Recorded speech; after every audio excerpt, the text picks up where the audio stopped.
Баршаңызға қайырлы күн. Бүгін мерекелік дастарханға арналған өте әдемі әрі дәмді ананас салатын дайындаймыз.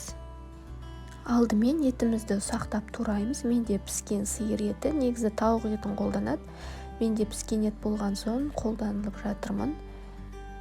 Етті ерекше дайындау әдісі жоқ, суға, яғни сорпаға қайнатып пісірілген ет. Етімізді турап, салат салатын тарелкамызға саламыз. Етіміздің үстіне майонезді саламыз. Кондитерлік мешокқа салып алсаңыздар, сығып салуға ыңғайлы болады. Келесі бізде турайтынымыз ананас, оны да кубиктап осылай турап шығамыз. Менде консервіленген ананас, балғын, яғни свежий ананасты да қолдануға болады. Бұны етіміздің үстінен осылай салып шығамыз. Барлық жерін жауып тұру керек.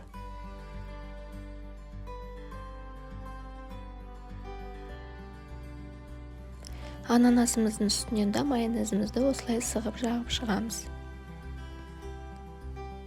Келесі бізде жұмыртқа. Менде осы бір тарелкаға 2 жұмыртқа кетті. Бұны терканың ұсақ жағымен осылай теркадан өткізіп үстіне саламыз.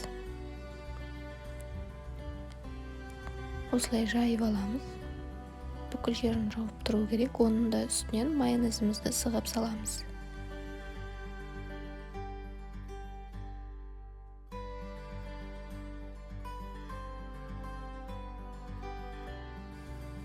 Ал енді соңғы қабатын сырмен жабамыз. Мен алдын ала теркадан өткізіп дайындап алдым. Осылай бетіне жауып шығамыз. Одан кейін бетіне майонезбен тор жасаймыз, әдемілік жасау үшін.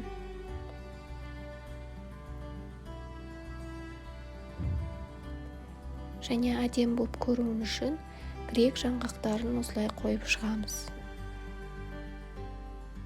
Одан кейін осылай укроп, немесе зелень қойып шықсаңыздар да болады.